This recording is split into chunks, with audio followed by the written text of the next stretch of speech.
France Maghreb 2, France Maghreb 2. Vous êtes sur France Maghreb 2 dans l'émission Parler bien-être et réussite après le Cheikh Oumar Ba. T'es toujours avec nous, Medjed? Oui, toujours.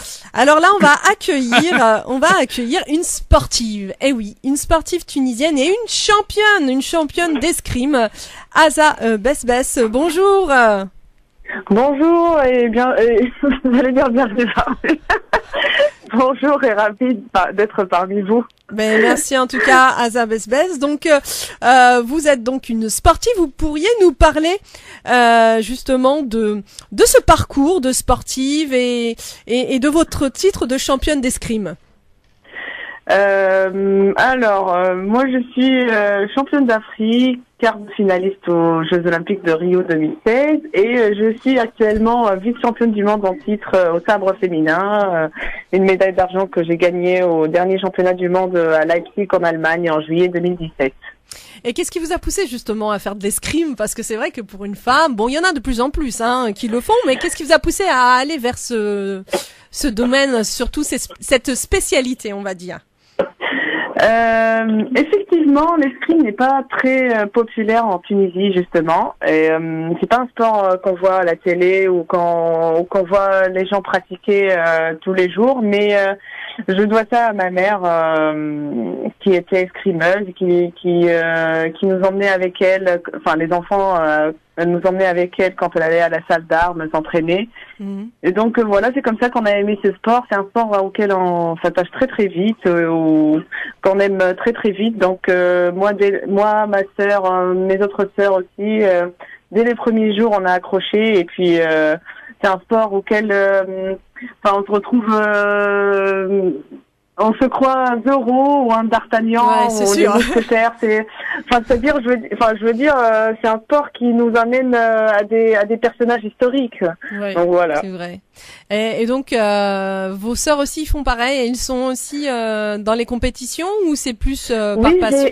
Alors, on est 4 sœurs et un frère. On a tous à un moment donné fait de l'escrime. Après à des niveaux différents, mais c'est vrai qu'actuellement aussi, j'ai ma sœur Sarah qui fait de l'épée, pas du sabre comme moi. Elle fait de l'épée et elle est numéro 1 mondial l'année dernière. C'était dans une première historique pour une Tunisienne et africaine d'arriver première au classement international. Et puis elle est aussi médaillée au championnat du monde en 2015. Donc on peut dire que c'est une histoire de famille. Ouais, je vois ça.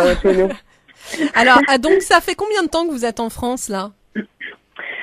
Donc moi, ça fait 11 ans, ma sœur, ça fait 10 ans. Donc moi, je suis arrivée en 2007 à Paris, j'avais 17 ans à l'époque et c'était justement ma maman, Allah yarhamha, elle tenait bon à ce que ma sœur et moi continuions à faire de l'escrime à haut niveau. Et donc en Tunisie, malheureusement, c'est un sport quand même très dur et puis très coûteux. On n'avait pas les infrastructures nécessaires forcément, et donc elle a tenu bon à nous envoyer en France pour continuer notre rêve et elle a cru en nous et puis on a été à la hauteur. Donc on doit ça à ma mère, à mon père et voilà.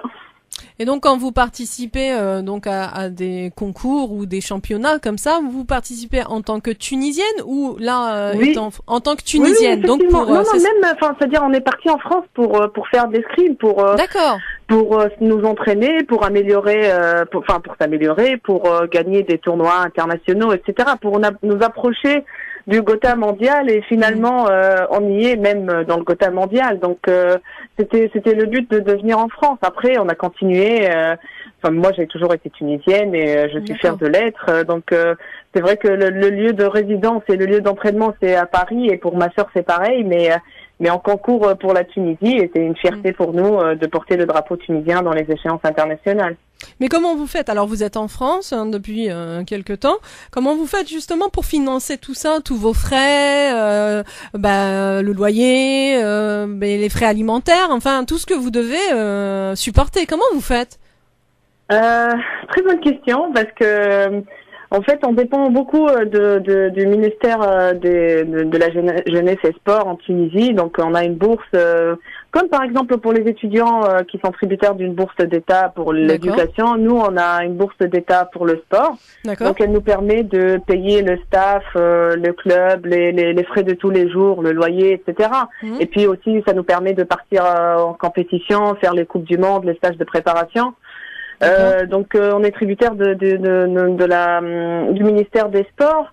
Sauf que bon, malheureusement, avec ce qui se passe en Tunisie, avec la bureaucratie, ça prend du temps pour envoyer l'argent, etc. Donc c'est pas évident. On est obligé on va dire d'emprunter à droite et à gauche pour pouvoir faire la saison. Et ça fait combien de temps là que vous êtes sans revenu?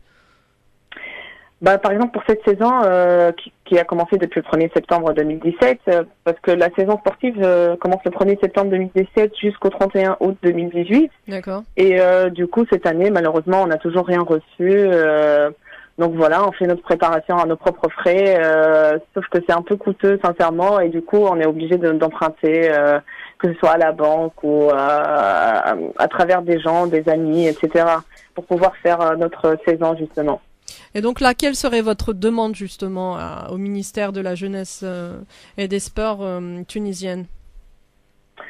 Qui s'occupent un peu plus de leurs champions, je dirais, parce que nous, notre devoir, c'est de nous entraîner, de ramener des médailles. Je veux dire, c'est un devoir, c'est une fierté pour nous de le faire, mais en contrepartie, on aimerait bien que le ministère nous consacre un peu plus de temps. Merci. France Maghreb 2, France Maghreb.